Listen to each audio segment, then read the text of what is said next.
चलिए, जितने लोग सेट मार लिए हैं अच्छी बात है, इसका हम आंसर देखेंगे अभी। ठीक है, पहला क्वेश्चन बोला गया है शौनक तथा पेपलाद शाखाएं किस वेद से संबंधित है? तो ये अथर्ववेद से संबंधित है। थोड़ा फास्ट खींचने का प्रयास करेंगे।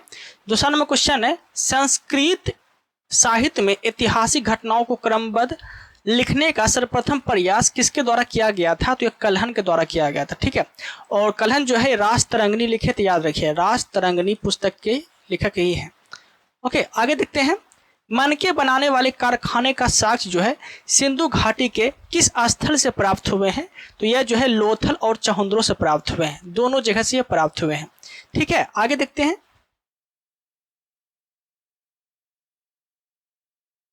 अगला क्वेश्चन है बौद्ध मठ परंपराओं के अनुसार स्तूपों को कितने श्रेणियों में विभाजित किया गया है? स्तूपों को जो है 5 श्रेणियों में विभाजित किया गया है। ठीक है, आगे देखते हैं ब्राह्मणी राज की स्थापना कब की गई थी? तो 1347 में की गई थी ब्राह्मणी राज की स्थापना।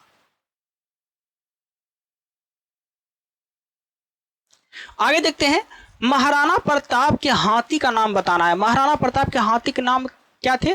तो राम प्रसाद थे। क्या थे? राम प्रसाद थे। ठीक है,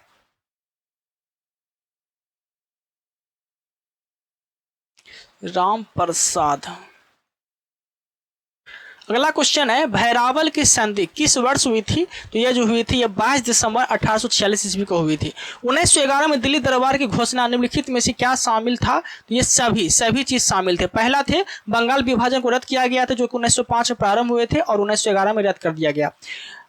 बंगाली भाषा क्षेत्रों को मिलाकर प्रांत बनाना था और बिहार राज्य की स्थापना जिसमें उड़ीसा भी शामिल थे। इसमें ये सभी चीज का प्रयास किया गया था।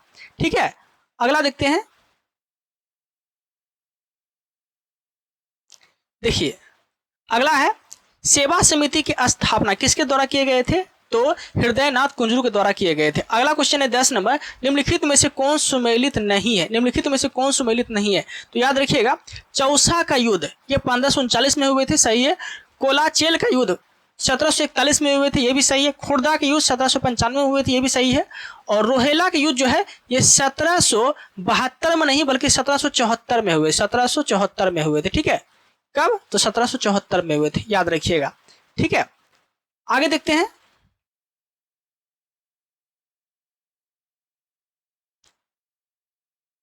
देखिए आगे है 11 नंबर। 11वां क्वेश्चन है ऑपरेशन जीरो आवर के तहत भारत छोड़ो आंदोलन के दौरान कस्तूरबा गांधी को कैद करके किस जेल में रखा गया था? तो कस्तूरबा गांधी जो रखे गए थे तो वो किस जेल में रखे गए थे? इसको रखा गया था, इसको आगा खां महल में रखा गया था। कहाँ रखा गया था? आगा खां महल में रखा गया था। अगला क्वेश्चन देखते हैं कंद विद्रोह का संबंध भारत के किस राज्य से है? कंद विद्रोह का संबंध जो है भारत के किस राज्य से है? तो ये उड़ीसा राज्य से है। किससे है? उड़ीसा राज्य से संबंधित है। ठीक है, 13 नंबर देखते हैं शांति निकेतन को किस वर्ष यूनेस्को की धरोहर सूची में शामिल किया गया था? तो शांति निकेतन को जो है इसको किया गया था 2023 में। कब किए गए थे? 2023 में किए गए थे। अब देखिए जिसको शामिल किए गए थे थोड़ा सा एक नज़र देख लेते हैं हम, ठीक है, क्योंकि इंपॉर्टेंट है।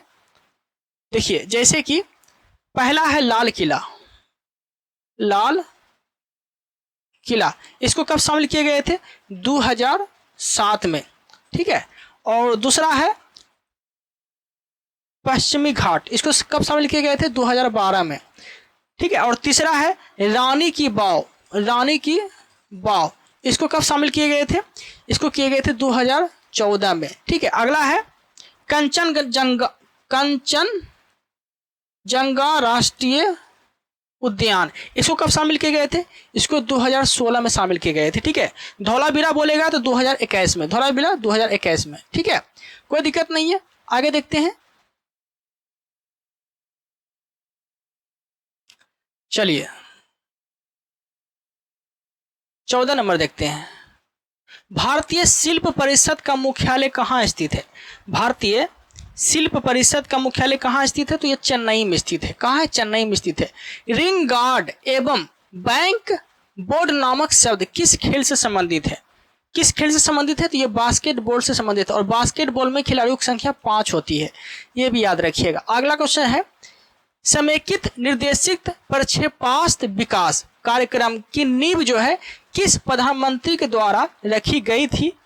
ठीक है, तो किसके द्वारा रखी गई थी? तो ये रखी गई थी इंदिरा गांधी के द्वारा। ठीक है, उस समय इंदिरा गांधी ही थे, इंदिरा गांधी के माध्यम से रखी गई थी।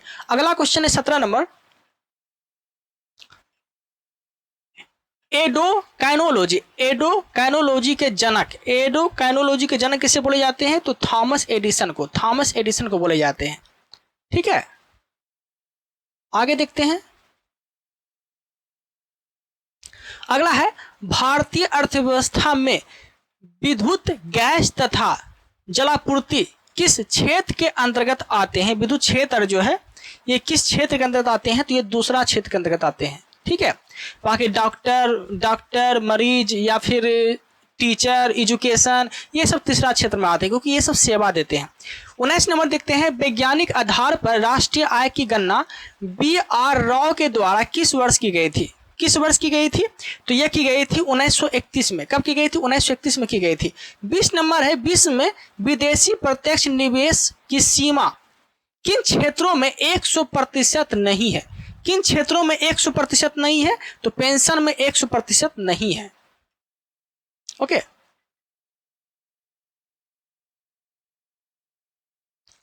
आगे देखते हैं विशेष आर्थिक क्षेत्र के उद्देश्यों में क्या शामिल नहीं है? विशेष आर्थिक क्षेत्र के उद्देश्यों में क्या शामिल नहीं है?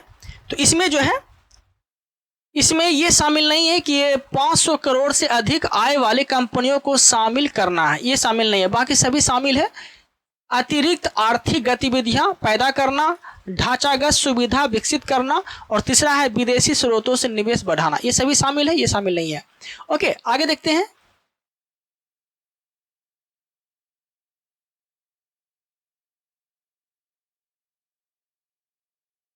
देखिए अगला क्वेश्चन है 22 नंबर, किस समिति ने निर्धनता की पहचान हेतु कॉस्ट ऑफ लिविंग को आधार के रूप में स्वीकार किया था? ठीक है, कौन किए थे आधार के रूप में स्वीकार? तो याद रखिएगा निर्धनता से संबंधित जब भी बोलेंगे तो सुरेश तेंदुलकर समिति ही मारिएगा आप लोग। ठीक है, आगे है 76वें गणतंत्र दिवस समारोह 2025 में मुख्य अतिथि के रूप में कौन आए थे? तो ये आए थे प्राबेटो सुबियांटो आए थे। ठीक है, कौन आए थे? प्राबेटो सुबियांटो आए थे, याद रखिएगा, जो कि इंडोनेशिया के राष्ट्रपति हैं। आगे देखते हैं 24 नंबर, 33वें ग्रीष्मकालीन ओलंपिक खेल 2024 में भारत को कुल कितने पदक प्राप्त हुए थे? भारत को कुल कितना पदक मिला था? टोटल 6 पदक मिले थे, टोटल 6 पदक मिले थे। केंद्रीय बजट 2024-25 के अनुसार राजस्व घाटा कुल जीडीपी का कितना प्रतिशत है? कुल जीडीपी का कितना प्रतिशत है? तो यह 1.8% है, 1.8% है। ठीक है, कोई दिक्कत नहीं है।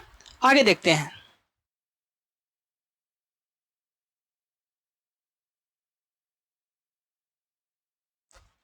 देखिए 26 नंबर देखते हैं, केंद्रीय बजट 2024-25 में मनरेगा हेतु कितना बजट आवंटित किया गया है? ठीक है, कितना बजट आवंटित किया गया है? तो यह किया गया है 86,000 करोड़, 86,000 करोड़ आवंटित किए गए हैं। हाल ही में हुए विधानसभा चुनाव के बाद मोहन चरण मांझी किस राज्य के मुख्यमंत्री नियुक्त हुए हैं? तो मोहन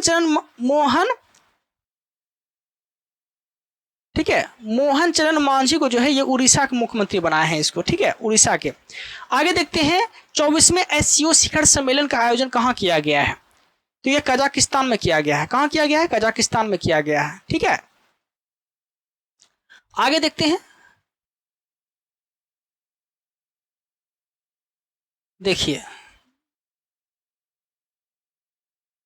यहां समझते हैं। 34 नंबर क्वेश्चन है, होपेक्स सैन्य अभ्यास किन देशों के मध्य आयोजित किया गया है?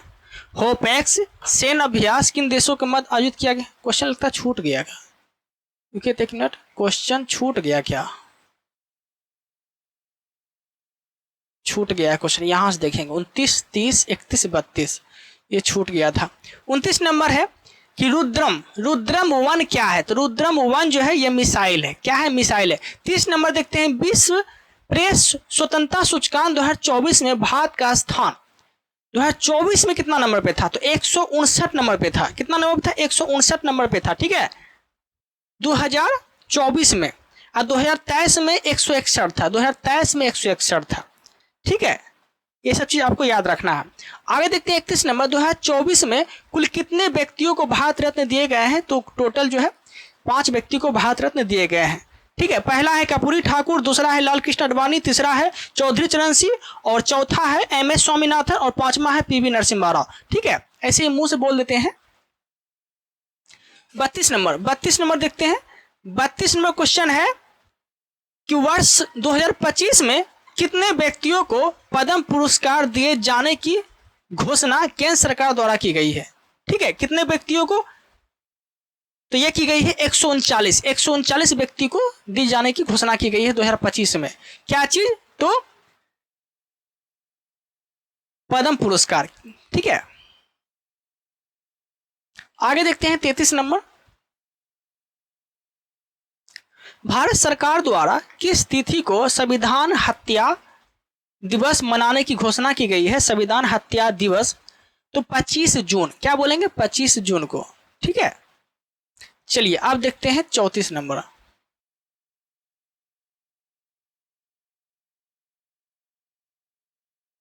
देखिए यहां से देखते हैं,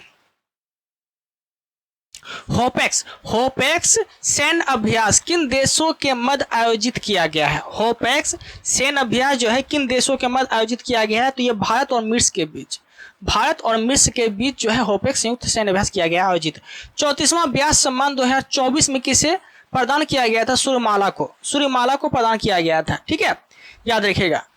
और पुष्पा भारती को 2023 में दिया गया था, ये भी याद रखिएगा। ठीक है, आगे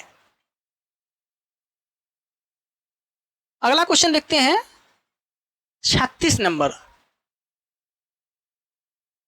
36 नंबर है, B part of the plan theme के साथ कौन सा दिवस हाल ही में मनाया गया? कौन सा दिवस हाल ही में मनाया गया? तो यह मनाया गया विश्व जैव विविधता दिवस। क्या मनाया गया? विश्व जैव विविधता दिवस मनाया गया। हाल ही में किस राज्य में Ambaji white marble GI tag को दिया गया है? अंबाजी व्हाइट मार्बल को GI टैग दिया गया है। ठीक है, किस राज्य में? तो यह दिया गया है गुजरात में दिया गया है। ठीक है, अंबाजी।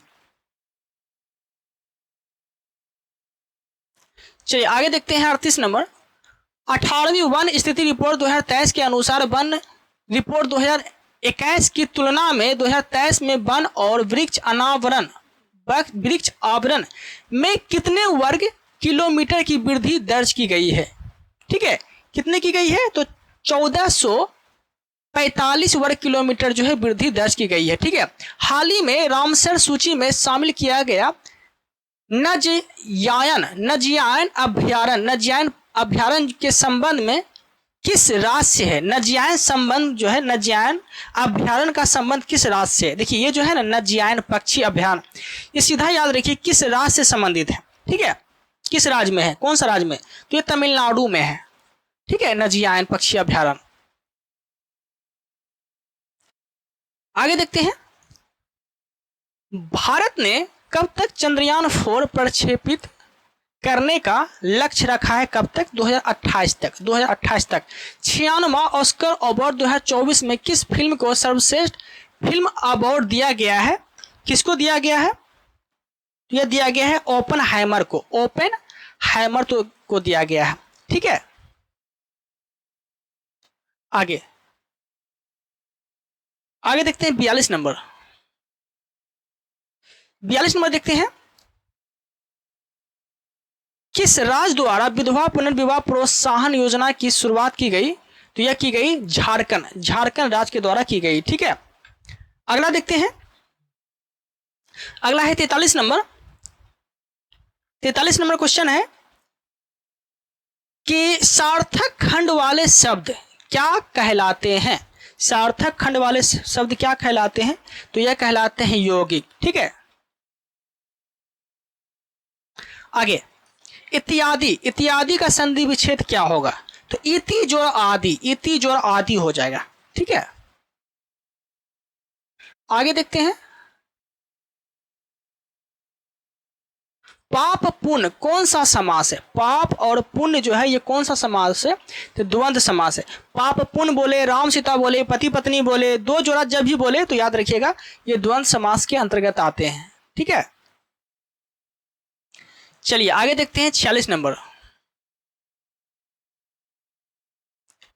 46 नंबर है हथेली पर सरसों नहीं जमती, मुहावरे का सही अर्थ क्या है? हथेली पर सरसों नहीं जमती, मुहावरे का सही अर्थ है काम के लिए समय चाहिए। काम के लिए क्या चाहिए? काम के लिए समय चाहिए। समय जिस काम को देंगे आप वो काम आपका होगा। 47 नंबर निम्नलिखित में से कौन सा वाक्य शुद्ध है? कौन सा वाक्य इसमें से शुद्ध है? तो आपके एक एक वाक्य तुले हुए हैं, आंसर सी हो जाएगा। आपके एक एक वाक्य तुले हुए हैं। ठीक है, आगे बाकी इंग्लिश का सवाल है, हम सिर्फ आंसर बोल के निकल जाते हैं। ठीक है, 48 का आंसर हो जाएगा ए, ऑफ लगेगा। आर यू रियली डिजिशियस विजिटिंग, जो भी देखना है देख लीजिएगा, इसका आंसर हो जाएगा ऑफ। ठीक है, 49 का आंसर हो जाएगा बी, आगे मिला लीजिएगा। 50 का जो है आंसर, 50 का आंसर हो जाएगा प्लेन। क्या हो जाएगा? प्लेन हो जाएगा। 51 नंबर देखते हैं निम्नलिखित में से किस अधिनियम को act of good government of India भी कहते हैं? किसे कहते हैं? तो भारत सरकार अधिनियम, भारत सरकार अधिनियम 1858 को कहते हैं। ठीक है, क्या कहते हैं? Act of good government of India. ठीक है, 52 नंबर देखते हैं संविधान सभा के मुख्य समिति में अल्पसंख्यक उप समिति के अध्यक्ष कौन थे? अल्पसंख्यक उप समिति के अध्यक्ष कौन थे? तो यह थे एस.सी. मुखर्जी। कौन थे? एस.सी. मुखर्जी थे। 53 नंबर है भारतीय संविधान के प्रस्तावना में न्याय के तत्वों को लिया गया है। न्याय के तत्वों को लिया गया है। कहाँ से लिया गया है? तो न्याय संबंधी जो भी चीज है ये रूस की क्रांति से लिया गया है। किससे लिया गया है? रूस की क्रांति से लिया गया है। भारतीय संविधान के किस अनुच्छेद में यह उल्लेख किया गया है कि किसी अपराध के लिए अभिव्यक्ति किसी व्यक्ति को स्वयं अपने विरुद्ध साक्षी होने के लिए बात नहीं कर सकते हैं? तो ये 20(3) में यह बात बोला गया है कि कोई व्यक्ति को गिरफ्तार करता है तो उसको जबरदस्ती ये नहीं बोल सकते हैं कि आप जुर्म किए हो, बोलना पड़ेगा कि आप जुर्म किए हो, जबरदस्ती नहीं कर सकते हैं आप। ठीक है,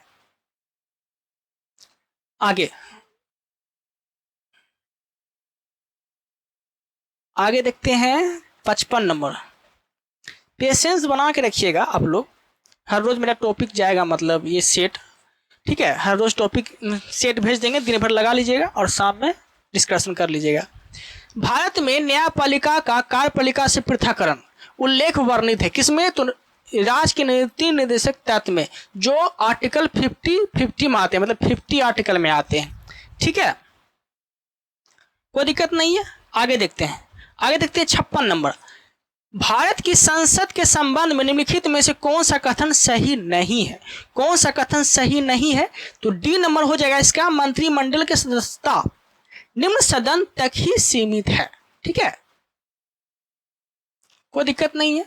57 नंबर देखते हैं।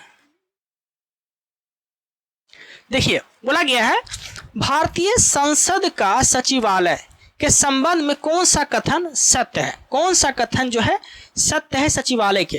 तो इसका आंसर हो जाएगा ए, सरकार से ये स्वतंत्र है। सरकार से ये स्वतंत्र है। 58 नंबर देखते हैं।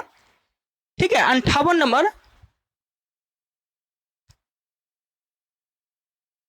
देखिए,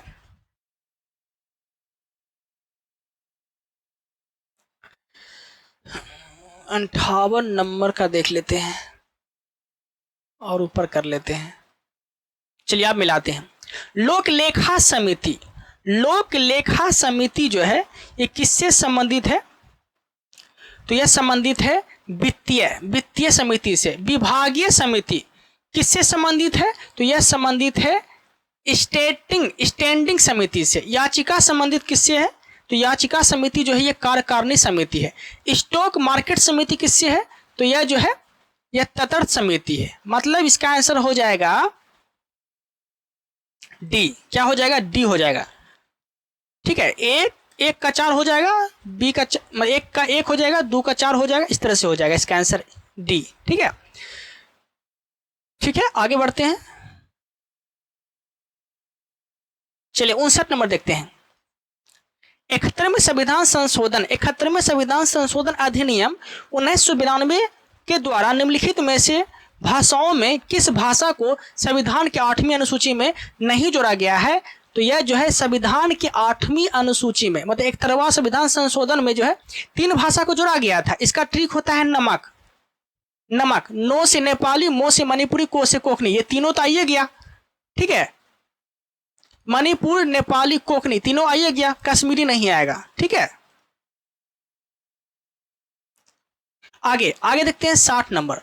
निम्नलिखित में से केंद्र और राज्यों में राजस्व बंटवारे के लिए मापदंडों की अनुशंसा करता है। मापदंडों की अनुशंसा करता है, तो 60 का आंसर क्या हो जाएगा? ठीक है, मापदंडों की अनुशंसा कौन करता है? इसका आंसर हो जाएगा वित्त आयोग। कौन करता है? वित्त आयोग।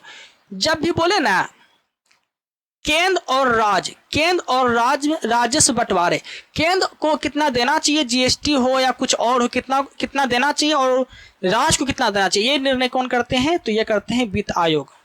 ठीक है, जो आर्टिकल 280 के तहत आते हैं। वित्त आयोग की चर्चा आर्टिकल 280 में है। ठीक है, आगे देखते हैं। भूवैज्ञानिक समय के सबसे बड़े खंड को क्या कहते हैं? भूवैज्ञानिक समय के सबसे बड़े खंड को क्या कहते हैं? क्या कहते हैं? तो इसे कहते हैं इयोन। इयोन कहते हैं, इयोन। 62 नंबर देखते हैं। निम्नलिखित में से कौन सा ग्रह चट्टानों से बने हुए नहीं है? कौन सा ग्रह जो है चट्टानों से बने हुए नहीं है? तो यह शनि। शनि बने हुए नहीं है। ठीक है, आगे देखते हैं। चलिए 63 नंबर देखते हैं। 63 नंबर है एशिया में विश्व का सर्वाधिक जनसंख्या घनत्व वाला देश। सर्वाधिक जनसंख्या घनत्व वाला देश पूछेगा तो सिंगापुर हो जाएगा। कौन हो जाएगा? सिंगापुर हो जाएंगे। ठीक है, कोई दिक्कत नहीं है। 64 नंबर देखते हैं। बादलों की दिशा एवं गति मापने वाले यंत्र किससे नापते हैं हम लोग? तो नेफोस्कोप से मापते हैं। 65 नंबर है। निम्नलिखित में से कौन सा कथन सत्य नहीं है? कौन सा कथन जो है सत्य नहीं है बताना है इसमें। तो इसका आंसर हो जाएगा डी। ठीक है, मतलब सभी कथन सही है। मतलब यूरोप महाद्वीप जो है एकमात्र महाद्वीप है जिसमें कोई भी मरुस्थल नहीं है। सही बात है। विश्व का सबसे शुष्कतम मरुस्थल अटाकामा मरुस्थल, ये भी सही है। विश्व का सबसे उष्णकटिबंधीय मरुस्थल सहारा मरुस्थल जो कि उत्तरी अमेरिका में है, ये भी सही है। तो ये इसका आंसर इनमें से कोई नहीं होगा, बल्कि सभी सही है। क्योंकि गलत बताना था ना, तो ये सब सही है, तो गलत क्या बताएंगे। आगे देखते हैं। निलंबन में प्रक्षेपित कणों का आकार कितना होता है? निलंबन में प्रक्षेपित कणों का आकार कितना होता है? ठीक है, ओफो फिर चल गए आगे हम। और है क्वेश्चन, यहां मिलाइए, यहां देखिए, यहां 66 नंबर, थोड़ा आगे चले गए थे। देखिए जम्मू कश्मीर में नहीं है। जम्मू कश्मीर में कौन से दर्रा नहीं है? तो आखिल दर्रा जम्मू कश्मीर में नहीं है, बाकी कराकोरम, फिर पंजाल, बनिहार ये सब है, ये नहीं है। 67 नंबर। सिंधु नदी की सबसे बड़ी सहायक नदी कौन सी है? तो सिंधु की सबसे बड़ी सहायक नदी चिनाब है। कौन है? चिनाब है।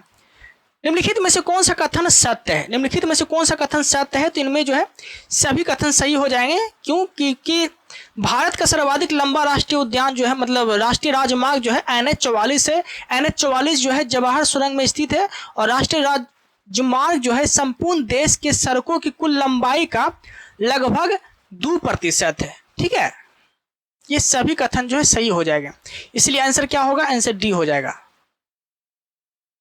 ठीक है, आंसर क्या होगा? आंसर डी होगा। 69 नंबर देखते हैं। राष्ट्रीय पर्यावरण अभियांत्रिकी शोध संस्थान नीरी की स्थापना कब की गई थी? नीरी की स्थापना कब की गई थी? तो 1958 में की गई थी इसकी स्थापना नीरी की। ओके, वन्य जीव अभ्यारण्य की सर्वाधिक संख्या कहाँ है? वन्य जीव अभ्यारण्य की सर्वाधिक संख्या कहाँ है? ठीक है, तो कहाँ पे है? तो ये अंडमान निकोबार में है। कहाँ पे? अंडमान निकोबार में है। ओके, आगे देखते हैं।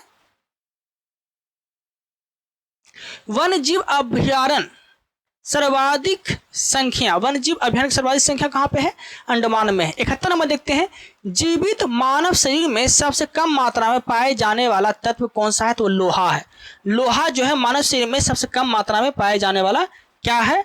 तो वो तत्व है। अरे 71 ये हो जाएगा, मैग्नीज हो जाएगा। फिर से बोल देते हैं। जीवित मानव शरीर में बोला गया है, जीवित मानव शरीर में सबसे कम मात्रा में पाए जाने वाला तत्व कौन सा है? तो मैग्नीज। क्या हो जाएंगे? मैग्नीज हो जाएंगे। 71 का 2 हो जाएंगे।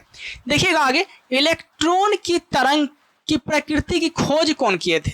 कौन किए थे? तो ये किए थे डी ब्रोगली। कौन किए थे? डी ब्रोगली किए थे इलेक्ट्रॉन की तरंग की प्रकृति की खोज।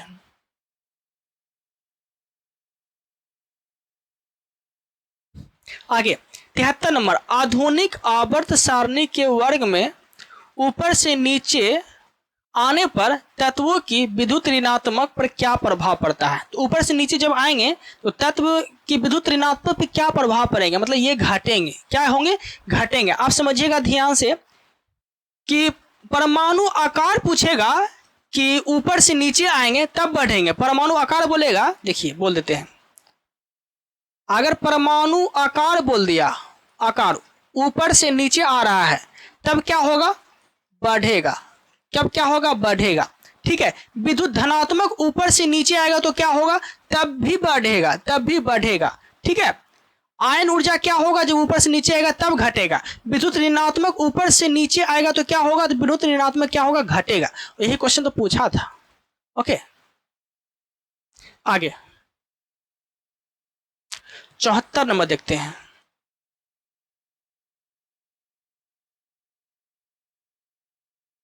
देखिए 74 में बोला गया है निलंबन। निलंबन में प्रक्षेपित कणों का आकार कितना होता है? निलंबन में प्रक्षेपित कणों का आकार जो है 10 पे पावर -3 से 10 पे पावर -4 सेंटीमीटर होगा।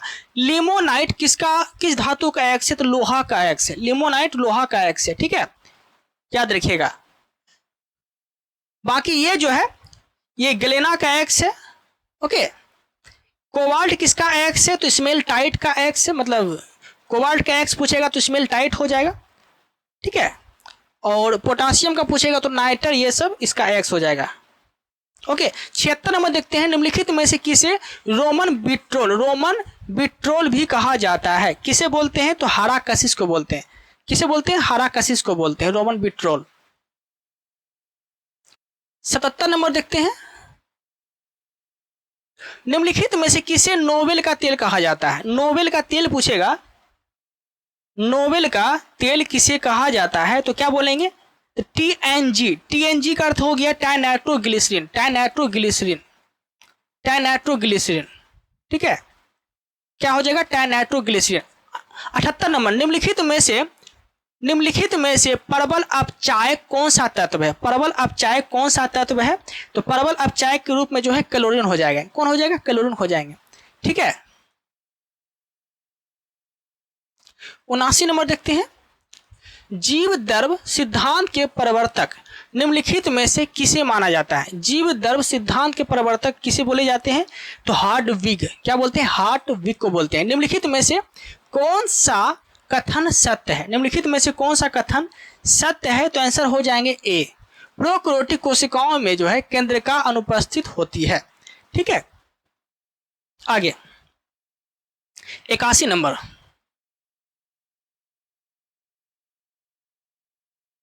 81 नंबर बोला गया है निम्नलिखित में से किसे कोशिका के अणुओं का यातायात प्रबंधन कहा जाता है? कोशिका के अणुओं का यातायात प्रबंधक कहा जाता है किसे? तो कहे जाते हैं गोल्जी काय को। किसे कहे जाते हैं? गोल्जी काय को। इसकी खोज जो है कैमिलो गोल्जी किए थे, जो कि इटली के वैज्ञानिक थे। ये चीज भी आपको याद रखना है। ठीक है, चलिए आगे देखते हैं। आगे है 82 नंबर। देखिए 82 नंबर बोला गया है जीन आनुवांशिक विचारधारा के अनुसार जीन के कार्य की इकाई को क्या कहा जाता है? जीन के इकाई के कार्य को क्या कहा जाता है? तो कहते हैं सिस्ट्रोन। क्या कहते हैं? सिस्ट्रोन। जीव दर में कार्बनिक तथा अकार्बनिक यौगिकों का अनुपात क्या होता है? यौगिकों का अनुपात क्या होता है? तो इसका हो जाएगा 19:81। 19:81 हो जाएंगे, ठीक है। आगे 84 नंबर देखते हैं। नींबू में लिटिल लिप रोग किसके वजह से होता है? तो तांबा की कमी से होता है, तांबा की कमी से। 85 नंबर देखते हैं। निम्नलिखित में से किस संघ के सभी जंतु खारे जल में भी पाए जाते हैं? तो संघ पोड़ीफेरा के सभी जंतु, ठीक है, खारे जल में पाए जाते हैं, ठीक है, कोई दिक्कत नहीं है। आगे देखते हैं 86 नंबर। मेढक निम्नलिखित में से किस वर्ग के प्राणी हैं? मेढक किस वर्ग के प्राणी के अंतर्गत आते हैं? तो एम्फीबिया वर्ग प्राणी के अंतर्गत आते हैं मेढक, ठीक है, याद रखिएगा। ये सभी क्या होते हैं? एम्फीबिया वर्ग के, तो सभी उभयचर होते हैं, याद रखिएगा। ये असम तापमापी होते हैं और श्वसन कुलोमों द्वारा, त्वचा द्वारा, फेफड़ों द्वारा ये सब सांस लेते हैं। 87 नंबर देखते हैं। निम्नलिखित में से किस पादप हार्मोन के छिड़काव से बृहत आकार के फल तथा फूलों का उत्पादन किया जा सकता है? किसके छिड़काव से किया जा सकता है? तो यह किया जा सकता है जिब्रेलिन्स के छिड़काव से, ठीक है, जिब्रेलिन्स के छिड़काव से किया जा सकता है। 88 नंबर। पौधे में प्रकाश संश्लेषण के संबंध में निम्नलिखित में से कौन सा कथन सत्य है? कौन सा कथन सत्य है? तो ये सभी हो जाएंगे, इसके आंसर सभी हो जाएंगे। क्यों? क्योंकि देखिएगा, प्रकाश संश्लेषण के लिए कार्बन डाइऑक्साइड, पानी, क्लोरोफिल और सूर्य की प्रकाश की आवश्यकता होती है। प्रकाश संश्लेषण की दर लाल रंग में सबसे ज्यादा, जबकि सबसे कम होती है बैंगनी में, ठीक है, सबसे कम होती है बैंगनी में। प्रकाश संश्लेषण की क्रिया के दौरान जल का अपचयन होता है, ऑक्सीजन के बनने तथा कार्बन डाइऑक्साइड का अपचयन ग्लूकोज के निर्माण में होता है। ये सभी हो जाएंगे इसके आंसर, ठीक है। 88 का डी। 89 नंबर। निम्नलिखित में से कौन सा कथन सत्य है? निम्नलिखित में से कौन सा कथन सत्य है? तो 89 का आंसर हो जाएंगे डी, मतलब 1 और 2 हो जाएंगे इसका आंसर, 1 और 2। और क्या है? तो दाब एक अदिश राशि है, ये हम आज की वीडियो में ही कराए थे, ठीक है। और कार का विमेय सूत्र क्या होता है? तो ml² T−2 होगा, ठीक है। घर्षण के अधीन किया गया कार्य, घर्षण के अधीन बोला गया है कि किया गया कार्य क्या होता है? तो ऋणात्मक होता है, ठीक है, ऋणात्मक होता है। आंसर बी हो जाएगा। आगे 91 नंबर देखते हैं। भू-अस्थायी उपग्रह के संबंध में कौन सा कथन सत्य है? तो इसका आंसर हो जाएंगे सी। इसका कक्षीय वेग जो है 8 किलोमीटर प्रति सेकेंड होते हैं। ये गलत है, ये गलत है, ओके, क्या है? गलत है। आगे 92 नंबर देखते हैं। देखिए 92 नंबर क्या बोला गया है? निम्नलिखित में से कौन सा कथन सत्य है? ठीक है, समझिए कौन सा कथन इनमें से सत्य है। इसका आंसर हो जाएगा 2 और 3। मतलब कि जब समांतर चालकों में एक ही दिशा में विद्युत धारा प्रवाहित होती है तो दो के बीच आकर्षण बल लगता है। दो के बीच क्या लगता है? आकर्षण बल लगता है। ये दोनों हो जाएंगे, ठीक है। और तीसरा क्या हो जाएंगे? तो जब समांतर चालकों में एक दूसरे के विपरीत दिशा में विद्युत धारा प्रवाहित होती है तो उनके बीच प्रतिकर्षण बल लगता है। तो इसका आंसर 2 और 3 हो जाएंगे, ठीक है। चलिए आगे देखते हैं।